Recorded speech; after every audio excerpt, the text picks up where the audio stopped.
أعوذ بالله من الشيطان الرجيم. بسم الله الرحمن الرحيم. السلام عليكم ورحمة الله وبركاته.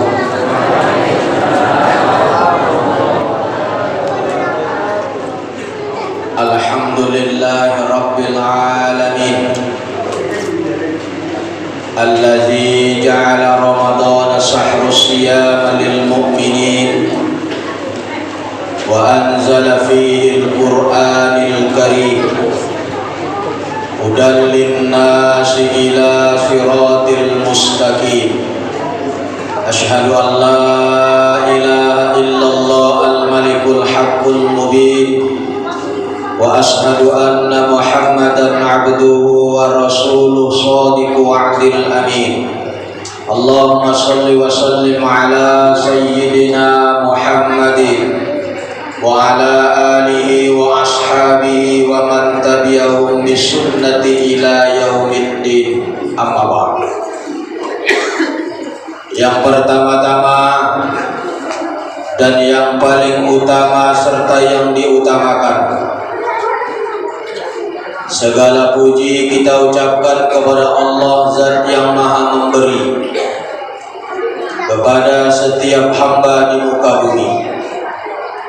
Allah cinta kepada hambanya yang pandai berterima kasih dan tahu diri, serta sangat benci hambanya yang hidup membanggakan diri, hidup mau menang sendiri tanpa memikirkan orang di sekelilingnya sakit hati, ditambah lagi kaya dari hasil korupsi, dikasih rezeki buat main judi, menang dikasih makan anak dan istri, selebihnya buat umroh dan naik haji.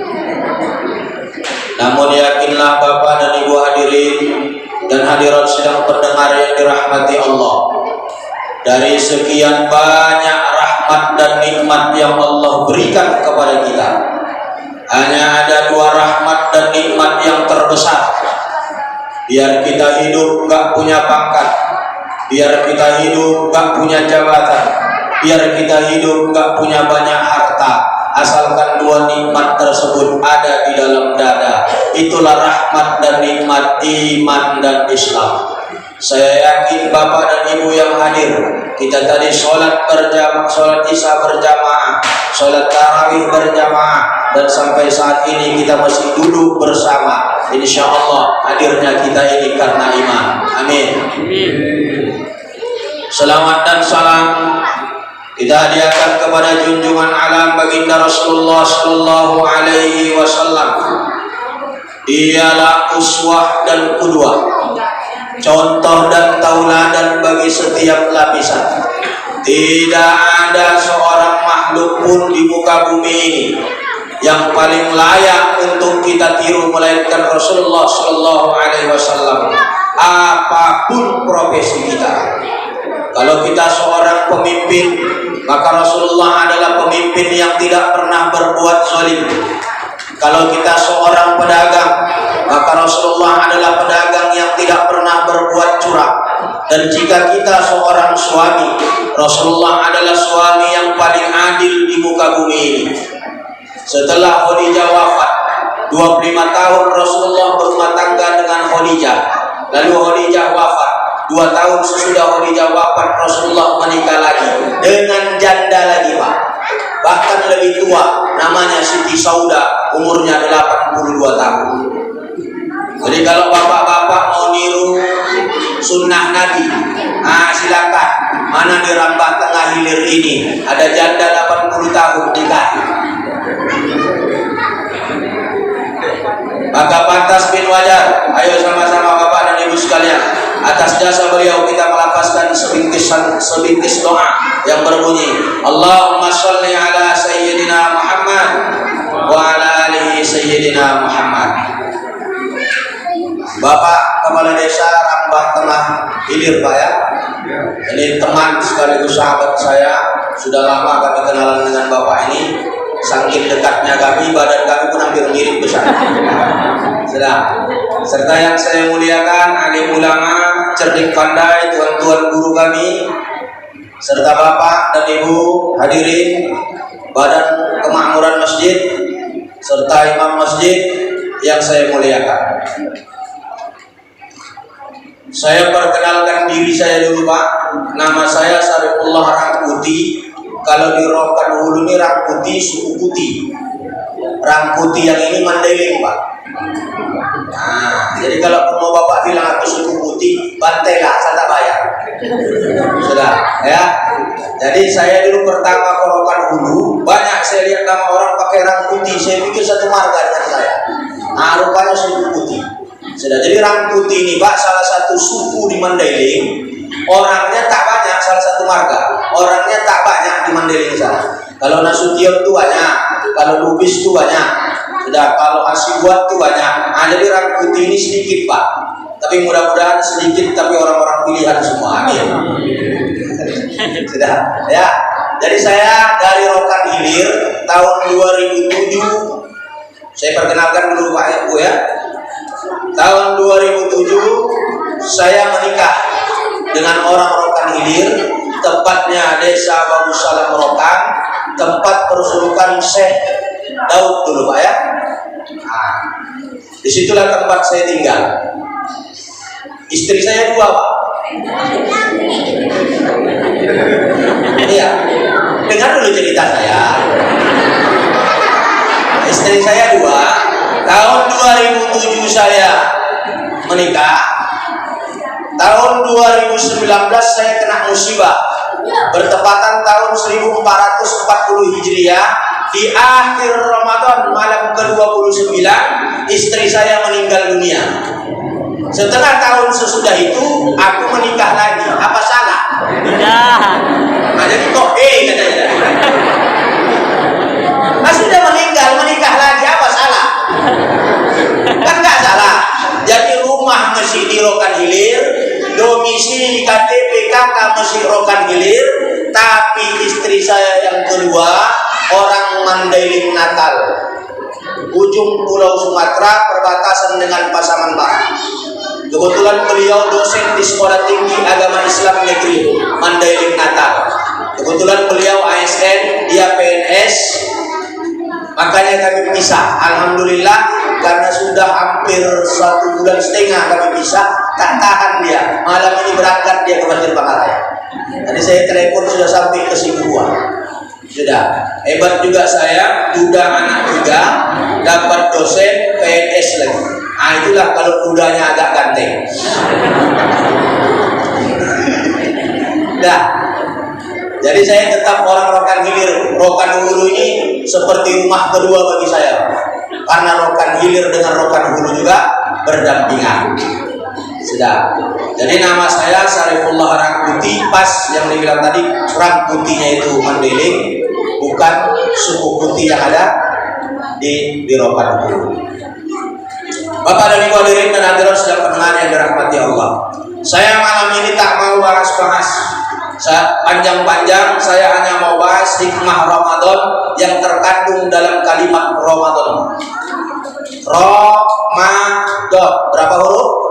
Ro 1, mim 1, dot 1, dotnya kan panjang, alif 1, nun 1, berapa huruf?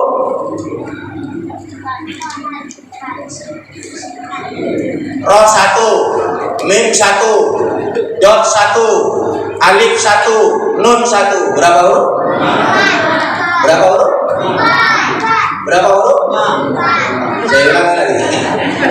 Ro 1, mim 1, dot 1, alif 1, nun 1, berapa huruf? Jangan tengok jariku, tengok apa yang ku bilang, jangan tengok gerakanku, karena ini menipu. Sudah, saya tunjuk 4, sebenarnya 5. Ro, mim, dot, alif, nun. Apa makna rohnya? Ridwanullah alal muqarrabin.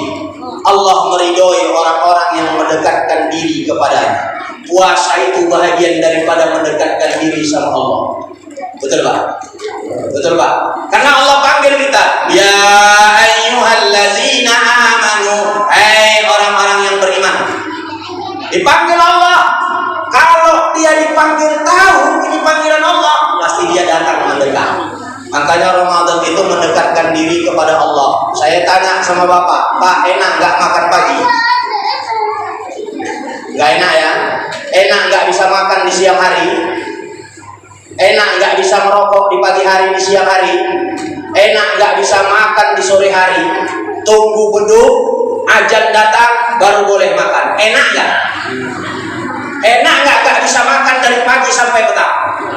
Itu kita lakukan bukan karena kita nggak punya uang, tapi karena kita menghargai himbauan Tuhan. Coba tengok fakir miskin itu, nggak tahu dia apa yang mau dia makan besok. Makanya orang yang benar puasanya sesudah puasa dia makin berbagi. Betapa tidak enaknya tak makan di pagi hari, di siang hari, dan di sore hari. Maka sesudah Ramadan dia akan berbagi. Itu makanya di ujung Ramadan kita wajib zakat fitrah. Saya yakin Bapak zakat fitrah, tapi coba tanya zakat harta enggak? Zakat fitrah berapa lah? 2,7 kilo zakat harta.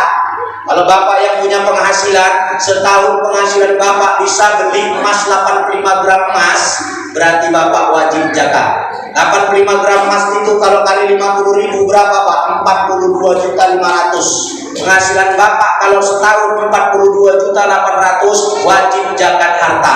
Dia pegawai negeri golongan 3B sudah wajib zakat harta. Maka saya tanya, bapak-bapak di Rambah Tengah Hilir ini banyak enggak yang penghasilannya per bulan itu di atas 4 juta?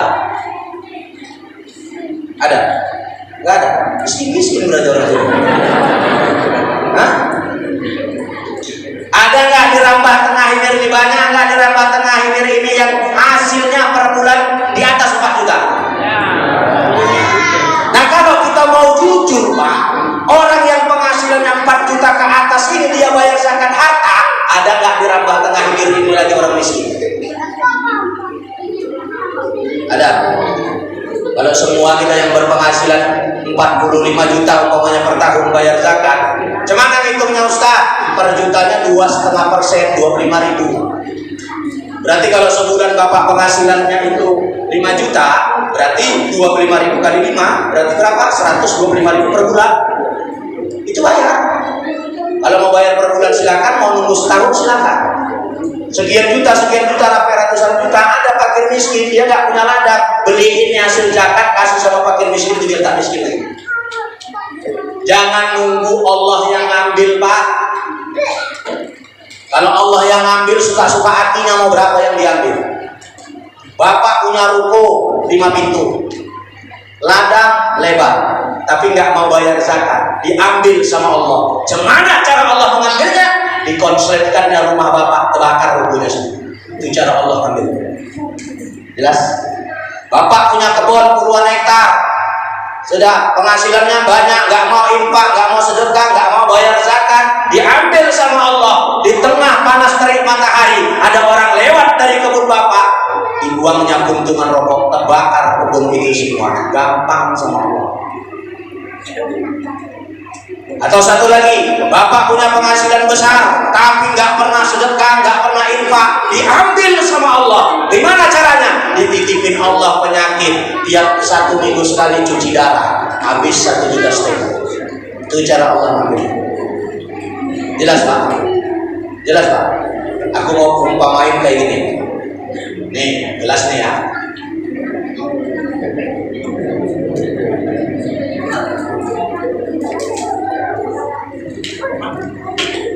Saya mau contohin aja Pak. Ini gelas, saya isi air. Ya, yang enaknya kopi tadi. Harus saya kasih 1 tetes air dari hasil curian atau air yang nggak halal. Bergabung di sini. Ini jadi halal apa? Harta Bapak ratusan juta per tahun Bapak dapat. Ada setetes bagian fakir miskin di situ, tapi sayang nggak Bapak keluarkan. Harta Bapak jadi apa? Kalau sebelah agak bingung Pak. Iya kan? Iya kan Pak? Sayang kan? Ini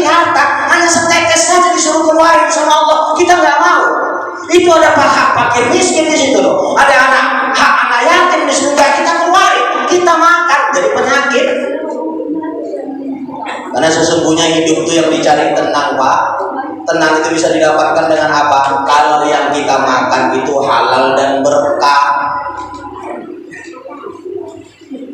Hidup itu yang dicari tenang, bukan kaya. Saya mau tanya Bapak, Bapak milih tenang apa kaya? Hah? Jujur, milih tenang apa kaya? Ini bulan Ramadan ini loh. Milih tenang apa kaya? Kaya. Tenang. Nah, itu makanya Bapak nggak kaya-kaya. Hah? Karena orang kaya hidupnya belum tentu tenang. Berapa banyak orang menghabiskan kekayaan untuk mencari ketenangan? Betul? Berarti ketenangan adalah harta kekayaan yang paling berharga di dalam diri kita.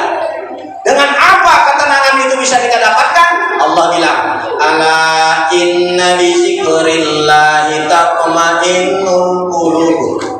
Ingatlah, dengan berzikir mengingat Allah menenangkan hati-hati kalian semua. Kalau nggak ingat Allah, kita nggak akan puasa, betul? Kalau nggak ingat Allah, kita nggak akan zakat. Kalau nggak ingat Allah, kita nggak akan sholat. Dan yang lebih hebatnya lagi, Pak, sesuatu yang bersifatnya mengingat Allah dan ibadah, kalau kita kerjakan nggak menimbulkan rasa bosan. Sholat itu ibadah. Membosankan nggak sholat? Atau ada yang bosan sholat di sini? Nggak tunjuk aja tangannya, Pak. Mumpung mesti rame kita sholat kan nanti rame-rame. Ada yang bosan sholat di sini? Orang naik haji, itu naik haji ibadah ya. Coba tanya orang yang pulang naik haji, Pak, cemana di sana? Aku kalau punya duit mau tak berangkat lagi. Ya Kak, kalau punya duit dia mau berangkat lagi. Orang baca Quran tadarusan tanya itu, maunya nggak mau berhenti kalau bisa sampai pagi baca Quran terus, karena ibadah. Kalau di luar ibadah semuanya membosankan. Gak percaya? Bapak makan tiap hari pakai ikan asin aja, bosan? Bosan? Bosan. Tiap hari pakai daun pucuk ubi aja, bosan? Bosan. Bukan hanya yang ngunyah Ustaz yang bosan, yang mengeluarkan juga bosan Ustaz.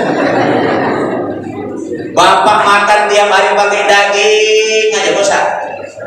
Bosan Ustaz, bahkan bisa bikin naik darah tinggi. Siapa yang bilang makan daging tiap hari yang naikkan darah tinggi? Ada dokter di sini? Kalau ada, biar kami dialog dulu.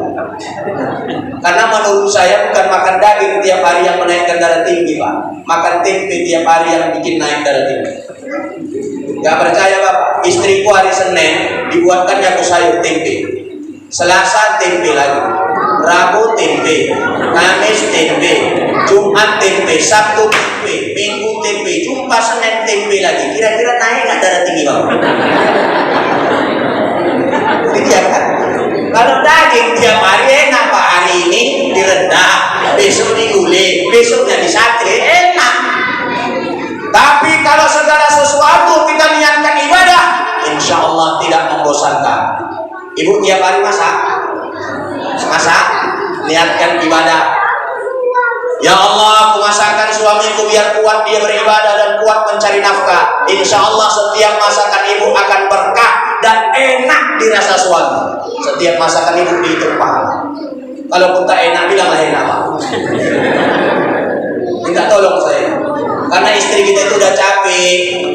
Umpamanya dimasaknya lah masakan keasinan, ditanya udah Bapak, cemana Bang perasaanku rasanya? Mantap ya. Walaupun keasinan, wah masa mantap Bang? Iya, sedikitnya aku rasa ini, tapi terasa 2 tahun. Gak apa-apa.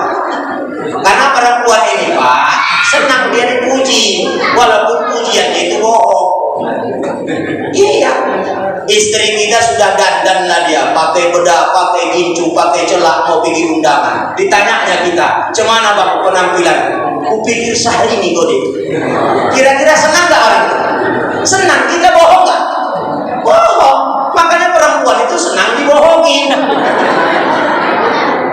Makanya bapak-bapak biar aman rumah tangganya, pandai-pandailah berbohong.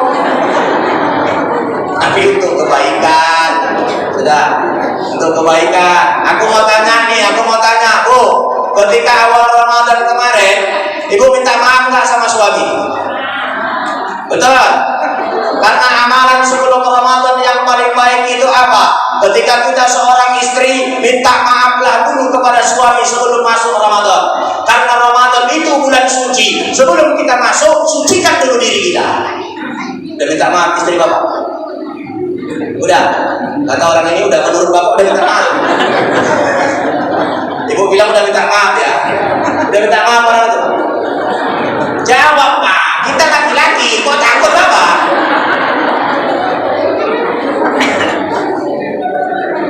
Bagi istri yang belum sempat minta maaf sama suaminya ketika Ramadan datang, yuk besok di akhir Ramadan sebelum kita bersalam-salaman sama orang lain, maka yang pertama harus diminta maafin seorang istri itu siapa?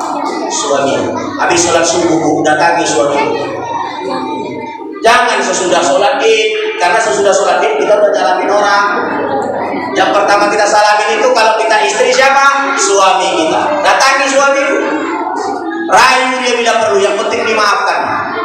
Pak, gantengnya kau sebetulnya Pak. Tapi lebih ganteng lagi kalau kau mau memaafkan segala kesalahan. Nangis itu bila perlu. Iya deh, maafkan ya semua kesalahan deh. Besok kita ulangi lagi ya deh. Karena ada orang kayak gitu, minta maaf pagi, sore dia udah begaduh lagi. Si bini minta maaf sama si suami, minta maaf aku ya bang, banyak salahku sama mbak. Si laki bingung. Sampai kapan aku bertahan kayak gini deh? Kadang minta maaf kok jam 1, jam 3 udah bikin ulah lagi kau. Kenapa saya bilang seperti itu? Oh, ketika ibu jadi istri, orang yang pertama paling wajib ibu patuhi adalah suami, baru orang tua. Jangan salah ya. Karena ketika terjadi akad nikah, kita disaksikan malaikat bergoyang aras. Gugurlah tingkat kewajiban. Istri lebih wajib patuh sama suaminya, baru kepada kedua orang tuanya. Jelas Pak?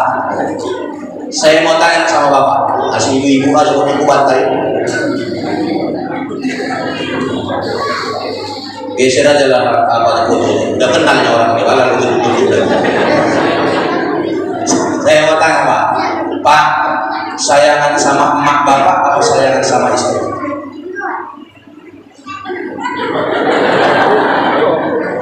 Nah, bingung Bapak ya. Sayangan, enggak, kalau nggak mau jawab nggak usah jawab. Sayangan sama emak apa sama istri? Kalau nggak berani jawab berarti takut istri. Ya, saya kasih tahu gini. Bapak yang besarkan siapa? Emak. Ikut bini Bapak membesarkan Bapak? Enggak ya. Bapak waktu nikah sama istri, Bapak sarjana. Ikut orang itu membiayai Bapak sampai sarjana. Orang tua kita yang kerja mati-matian sampai mati betulan, betul? Demi memperjuangkan anak. Bapak pegawai negeri. Sebelum menikah dengan istri sudah pegawai negeri. Nah, ketika Bapak sudah dapat gaji, pernah bantu orang tua? Pernah sedikit. Begitu menikah, duit Bapak siapa yang pegang? Istri. Ya, berapa banyak seorang suami omaknya sakit di kampung, diteleponnya anaknya, nak, ayah kau sakit, omak juga sakit, tolonglah nak, minta bantuan kau, bantu dulu omak obat. Bentar ya mak, aku izin dulu sama biniku, lagi tolong. Aku terang-terangan kan, ya, minta izin aku dulu ya mak sama biniku. Ya, seorang suami yang membantu keluarganya tanpa izin istrinya halal. Istri yang mau bantu keluarganya dari hasil suaminya tanpa izin suaminya haram. Gak senang ibu, kan? Ada dalilnya Ustaz, ada. Jangan ibu pikir aku Ustaz kaleng-kaleng. Ma yamliku li zaujatin min baiti zaujiha illa bi izni, kata Nabi. Hadis riwayat Bukhari Muslim. Tidak halal bagi seorang istri mengeluarkan uang belanja dari rumah suaminya, dari hasil suaminya tanpa izin suaminya. Angkanya berubah ibu, berubah. Jelas. Aisyah pernah bertanya sama Rasulullah, ya Rasulullah, man istahaqqa ala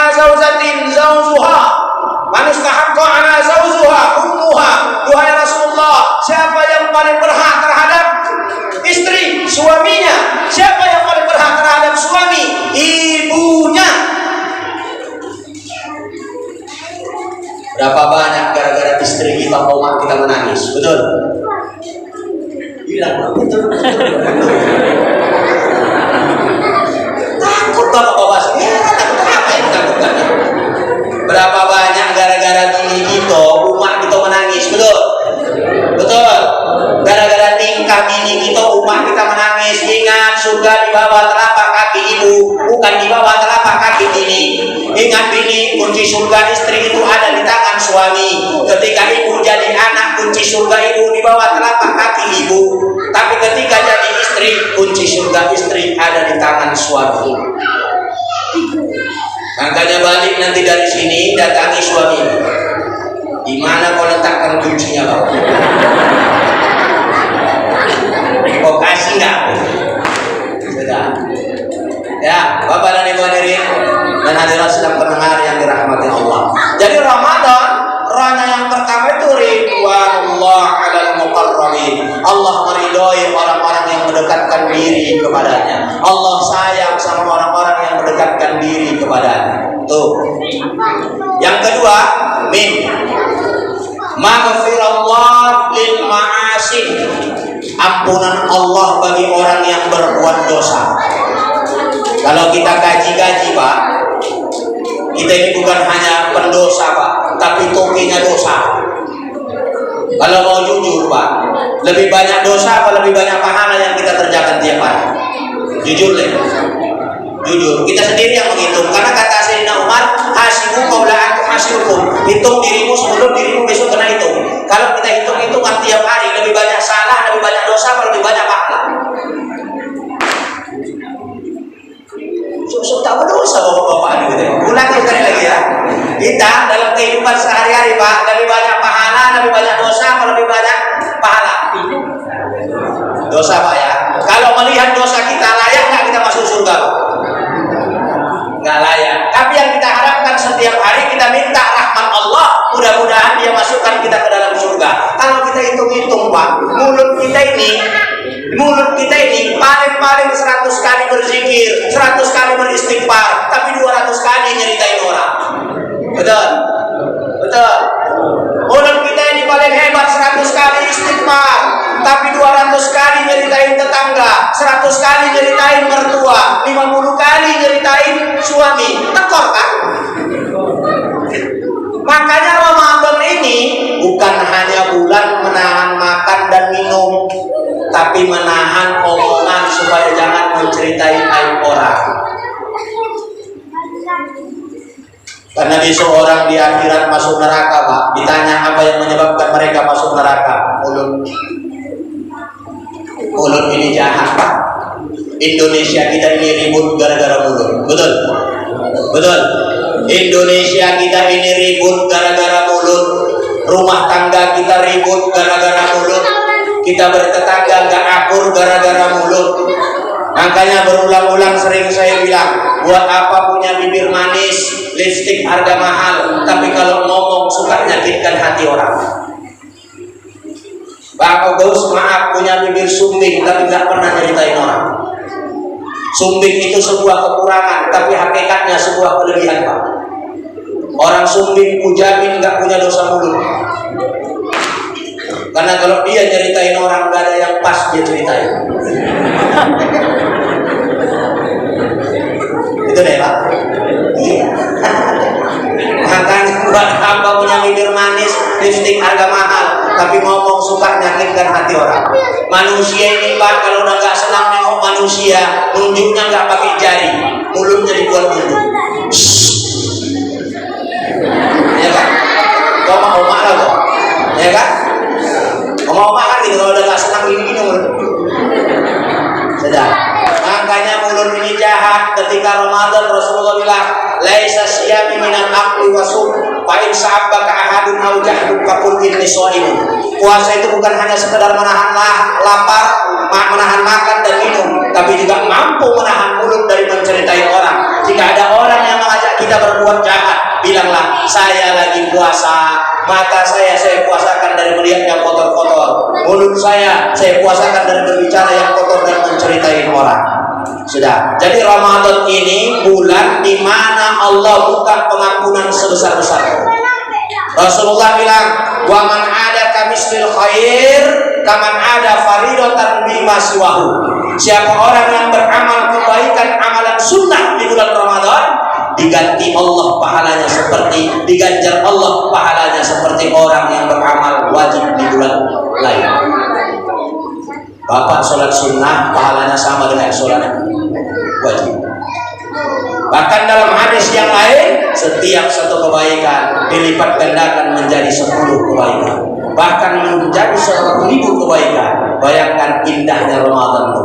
Kalau tahu orang hebatnya, dahsyatnya apa yang terkandung di bulan Ramadan, maka dia tidak akan menyia-nyiakan bulan Ramadan. Tumim, Robin, dotnya apa? Dominallah lintoin. Allah menjamin orang-orang yang taat. Orang yang puasa itu cerminan taat, patuh sama Allah. Allah panggil kita, orang-orang beriman. Ini himbauan siapa, Pak? Himbauan Tuhan. Kalau hidup bermasyarakat, himbauan Tuhan tidak lagi diindahkan, maka himbauan manusia tidak akan dia indahkan. Kan dihimbau Allah kita, orang-orang yang beriman. Kemarin puasa ini bulan Ramadan. Itu kata Allah kan, kita nggak datang, ini himbauan Allah. Kalau himbauan Allah kita nggak mau datang, himbauan kades pun kita nggak akan mau datang. Karena nggak lebih tinggi kades dari Allah, Pak. Jadi orang Islam ini hebat, Pak. Kalau dia patuh sama Allah, pasti patuh sama pimpinan. Ini Allah bilang, wa'ati Allah, wa'ati Rasul, wa ulil amri minkum. Taati Allah, taati Rasul digandeng, dan pemimpin kamu digandeng. Jelas? Sama dengan Allah bilang gini, waskurli walidai wa ilayyal masyir. Bersyukurlah sama aku, berterima kasihlah sama aku, dan berterima kasihlah sama kedua orang tua. Digandeng. Berarti bersyukur sama Allah aja nggak cukup kalau tak bersyukur sama orang tua. Betul? Betul? Berapa banyak orang ibadahnya hebat, syukurnya hebat sama Allah, tapi nggak pernah terima kasih sama kedua orang tua. Ini kenyataan hidup yang kita lihat, Pak. Kalau orang tua kita kaya, maka kita anak akan ikut kaya, betul? Tapi kalau anak yang kaya, sering orang tua jadi pembantu di rumah. Kalau orang tua kita kaya, maka kita anak akan kaya. Tapi kalau anak yang kaya, sering orang tua jadi pembantu di rumah. Ibu waktu kecil dulu, capek oma kita merawat kita. Begitu ibu berumah tangga, punya anak, ibu titipkan lagi anak ibu ke rumah orang tua itu. Sampai tua orang tua kita itu tetap menjadi beban, kita beban. Betul ya? Betul ya? Orang tua ketika ditanya, Pak, kenapa bangun rumah besar-besar untuk anak cucu besok di belakang hari? Betul? Karena apa, Pak? Bikin ladang lebar-lebar untuk anak cucu di belakang hari. Betul? Orang tua kita sanggup bikin rumah, sanggup bikin ladang untuk anaknya. Kalau anak sanggupnya apa? Jual rumah orang tuanya sama jual ladang ayahnya. Betul, Pak? Itu sanggupnya anak. Ingat Rasulullah Allah, ma'ridu wali-walidai, wa suhtullah, ma'suhtu wali-walidai. Ridhonya Allah itu beserta ridho kedua orang tua, murkanya Allah beserta murka kedua orang tua. Makanya kalau mau cari ridho Allah, tidak usah jauh-jauh. Kalau ayah oma kita masih hidup, urusin. Tidak ada doa yang paling makbul di atas dunia ini sesudah doa Nabi dan Rasul, melainkan doa oma kita. Oma kita. Sesudah doa Nabi dan Rasul, tidak ada doa yang paling makbul di atas dunia ini melainkan doa oma kita. Maka apapun yang mau kita kehendaki, apapun yang mau kita rencanakan, sesudah kita berdoa sama Allah, mintalah supaya orang tua kita, oma kita mendoakan kita. Jangan sepele. Jelas, Pak? Jelas, Pak? Sudah. Saya mau tanya, bapak-bapak sebagian ada yang omanya masih hidup, ayahnya masih hidup. Ada yang sekarang orang tuanya lagi sakit-sakitan, nggak bisa lagi tarawih, nggak bisa lagi puasa. Kenapa? Dia sakit, buang air besar, buang air kecil di atas tempat tidurnya sendiri. Saya mau tanya, waktu kecil dulu udah capek nggak oma kita membersihkan kotoran kita? Capek? Berapa tahun kita dicebokin oma kita? Berapa tahun kita disuapin oma kita? Kita buang air dulu, Pak, sampai umur 5 tahun baru kita bisa bersihkan kotoran kita sendiri. Oma kita yang sakit-sakitan, ayah kita yang sakit-sakitan, nggak sampai 5 tahun itu itu Pak, dia buang air besar di atas tempat tidurnya. Ada yang 2 bulan, ada yang 3 bulan dia meninggal dunia. Allah tes kita, sanggup nggak kita seperti omah kita dulu merawat kita? Omah kita sedang makan, kita buang air besar, ditinggalkannya makanannya, dibersihkannya dulu kotoran kita. Tapi ketika omah kita sedang buang air besar, dia balik kayak anak-anak berbaring di tempat tidurnya, anaknya sedang makan, dia maki omahnya, dan dia bilang omahnya jorok, dan dia bilang omahnya kotor. Padahal omah kita dulu tak pernah merasa jorok bersihkan kotoran kita. Makanya nggak usah ngaku-ngaku anak soleh, tak usah ngaku-ngaku anak soleha. Kalau kita belum sanggup seperti omah kita dulu bersihkan kotoran kita. Ingat, ketika kita kecil dulu, dengan sabar omah kita menyuapin kita satu suapan demi satu suapan.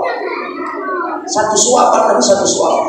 Dia kejar-kejar kita, yang penting bisa masuk makanan ke mulut anak.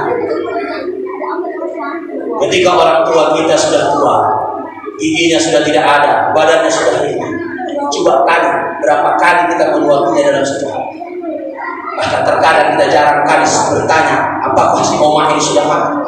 Padahal omah kita dulu tidak mau dia makan kenyang sebelum anaknya kenyang semua. Omah kita kalau makan enak pasti ingat sama anaknya. Tapi anak kalau makan enak jarang sekali yang ingat sama omahnya. Waktu kita sakit kecil dulu, omah kita berdoa, ya Allah pindahkan penyakit anakku itu ke aku, biar aku yang menahankan sakitnya, kata omah kita. Tapi ketika omah kita sakit-sakitan waktu tua, ada gak seorang anak yang berdoa, ya Allah pindahkan penyakit omahku itu ke aku, biar aku yang menahankannya? Tidak ada. Tapi omah kita dulu rela menyuruh Allah, meminta kepada Allah agar dipindahkan penyakit anaknya ke dia, supaya dia yang menahankan penyakit. Orang yang kayak gini mau kita hianati, mau kita buat menangis. Makanya pesan saya sama bapak dan ibu-ibu sekalian, mau cari ridha Allah, tengok dulu emak kita meridhoi kita. Kalau emak kita meridhoi kita, insya Allah meridhoi kita. Yang keempat, alif, ulfatullah lil mutawakkilin. Bulan kita menjinakkan hati bagi orang-orang yang bertakwa. Kalau tak jinak hati bapak sama Allah, puasa tak kira-kira? Tidak, karena jinaklah makanya dipanggil kita datang. Makanya insya Allah kita yang melaksanakan ibadah Ramadan ini, orang-orang yang telah jinak hatinya sama Allah. Orang kalau hidup sudah dapat ridho, sudah dapat ampunan, sudah dapat jaminan dari Allah, hatinya lembut sama Allah, insya Allah dapatlah kita nur. Apa nurnya? Nawallah lil qasidin. Allah akan menyampaikan semua apa yang dia maksud. Orang kalau sudah dapat ridho, sudah dapat ampunan, sudah dapat jaminan, maka apa yang dia maksud pasti akan diberikan sama Allah. Itulah hebatnya tuan-tuan sehingga itu. Itulah hebatnya para aulia Allah, karena hidupnya sudah diridhoi Allah. Mereka dapat ampunan Allah, hebat taatnya, hebat tawakalnya. Apa yang dia minta dikasih sama Allah. Jelaskan. Jadi dalam hidup juga kalau mau seperti itu, ayo dengan semangat Ramadan ini. Tengok hebatnya Allah. Hebatnya Allah mendidik hati kita. Ramadan itu sebenarnya mendidik hati kita satu, Pak, supaya jangan sombong. Ternyata manusia ini kalau lapar gak ada yang gagah. Betul? Ada gak kita yang lapar yang gagah? Waktu kenyang aja kita merasa gagah, tapi ternyata ketika lapar kita lemas semua. Allah singgung kita, hidup gak usah sombong. Gak makan dari pagi sampai sore aja kau lemas, kata Allah. Jelas Pak? Lagian pun dalam hidup apa yang mau disombongi? Sombong dengan kekayaan. Orang kaya mati, orang miskin lebih mati lagi. Ya, punya jabatan mati, nggak punya jabatan mati. Orang cantik mati, orang jelek mati. Yang cantik nggak usah bangga, yang jelek nggak usah sengsara, nggak usah menderita. Seharusnya berbahagialah orang-orang jelek. Kenapa? Orang jelek itu nggak pernah berubah. Nggak percaya? Orang cantik lama kelamaan jadi apa?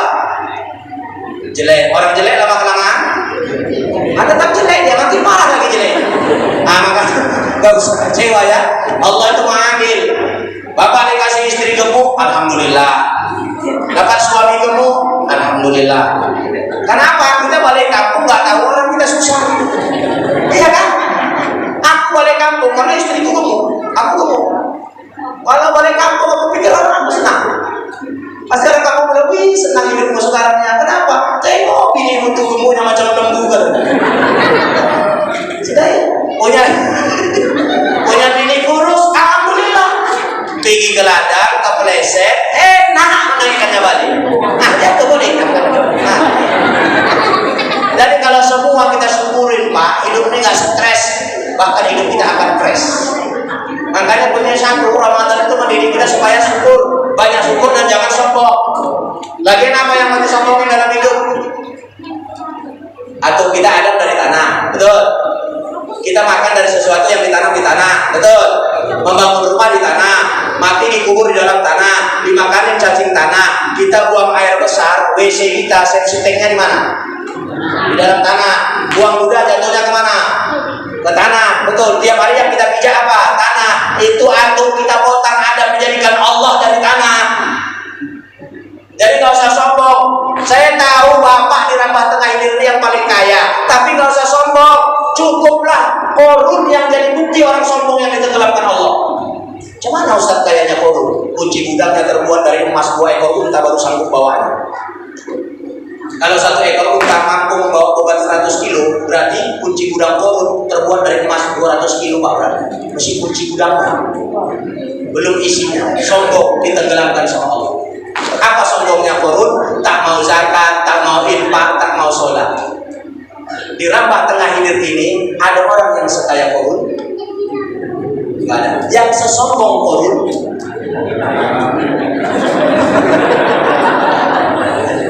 Ini yang bahaya. Yang sekaya korun tak ada, yang bahaya itu yang sombong korun ada. Fir'aun ditenggelamkan Allah di Laut Merah. Apa sombongnya Fir'aun? Dia wajar sombong karena mengaku dirinya Tuhan. Dia raja seumur hidup Pak. Fir'aun tuh gak pernah sakit. Sombong, ingkar sama Allah, dimusuhinya Nabi Musa, ditenggelamkan Allah di Laut Merah. Ada di Rambah Tengah Hilir ini yang jabatannya lebih tinggi dari Fir'aun?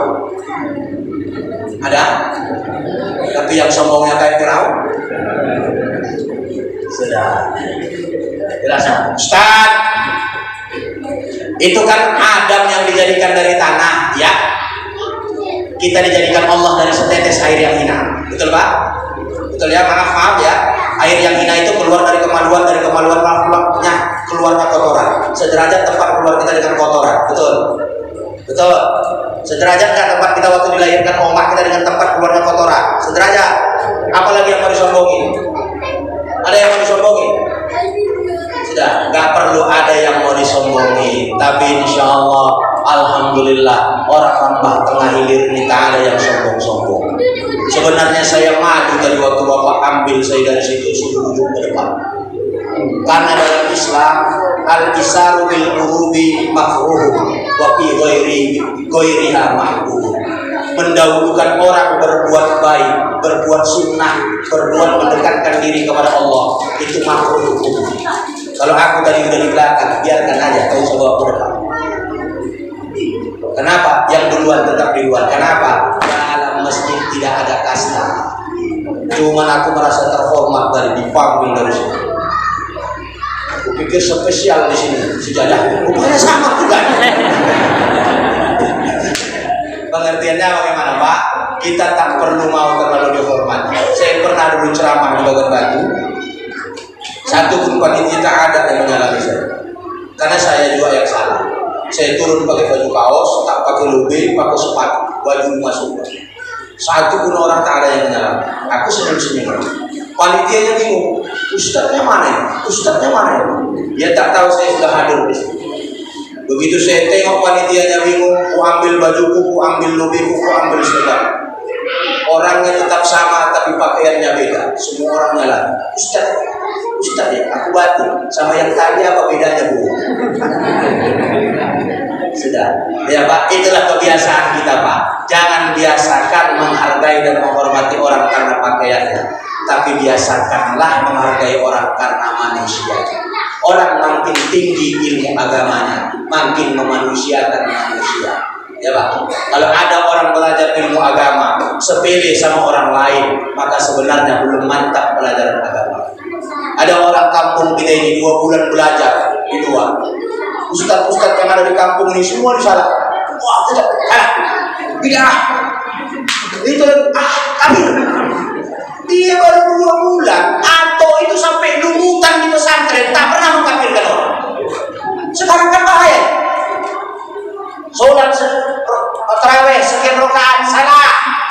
Yang benar ini dalam hukum Islam mau 11 silakan, mau 23 silakan. Aku pernah ditanya orang, Ustaz, mana lebih bagus yang 11 sama yang 23? Aku bilang lebih bagus yang 23 karena dari jumlah dia menang. Betul kan? Baru saya kasih ya apa perbandingan, ada duit 50.000 sama duit 20.000, mana lebih berharga? Lebih berharga lah 50.000 kata dia. Tapi kalau 50.000-nya koyak,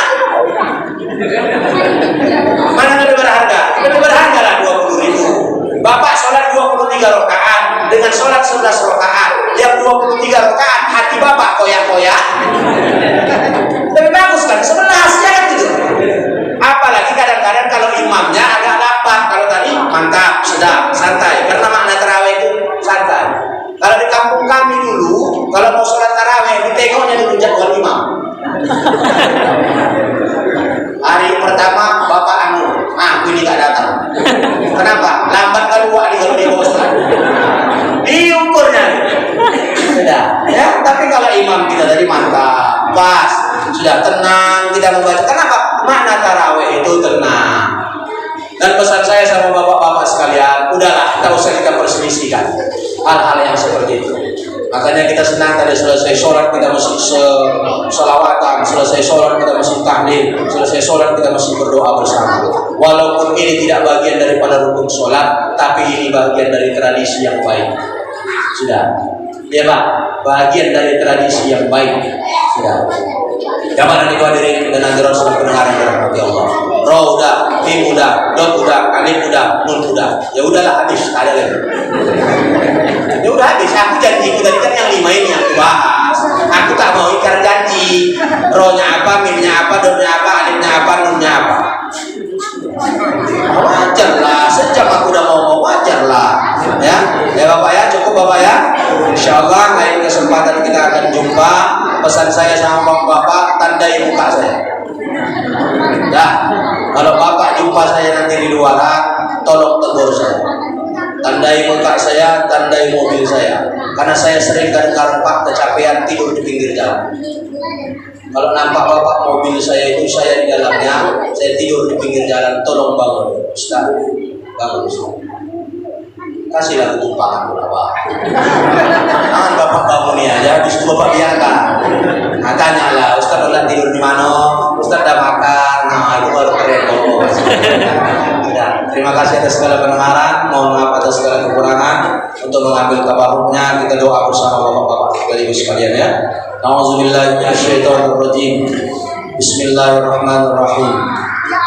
Alhamdulillahi rabbil alamin wassalatu wassalamu ala asyrafil anbiya'i wal mursalin sayyidina wa maulana Muhammadin wa ala alihi wa ashabihi ajma'in. Allahumma ighfir lana ya Allah dzunubana wa dzunuba walidina warhamhum kama rabbawna shighara wa li ajdadina wa ajdadatina wa li masyayikhina wa li jami'i ikhwanina wa akhawatina لجميع المسلمين والمسلمات والمؤمنين والمؤمنات أينما كانوا يا ذا الجلال والإكرام. إلهنا انفعنا بما علمتنا، ربنا علمنا الذي ينفعنا، ربنا فقنا وفق أهلنا وقرابة لنا في ديننا، ربنا زدنا علما نافعا واجعل قلوبنا يا الله قلبا خاشعا، ربنا ألحقنا بالصالحين واجعل لساننا شريك في الآخرين. اللهم لا تفرق على جمعنا يا الله إلا بذنب مغفور وسعي مسحور وقلوب مدحور والتجارة لن تبور وعمل صالح متقبل مبرور يا عزيز يا غفور. اللهم إنا نسألك الجنة وما قرب إليها من القول أو العمل ونعوذ بك من النار وما قرب إليها من القول أو العمل. اللهم ربنا آتنا في الدنيا حسنة وفي الآخرة حسنة وقنا عذاب النار. وصلى الله على سيدنا محمد النبي الأمي وعلى آله وأصحابه أجمعين. وذلك سبحان ربك رب العزة عما يصفون والسلام على المرسلين والحمد لله رب العالمين. Hanya yang dapat saya sampaikan dari Bapak dan Ibu sekalian. Terima kasih atas segala pendengaran. Maaf atas segala kekurangan. Assalamualaikum warahmatullahi wabarakatuh.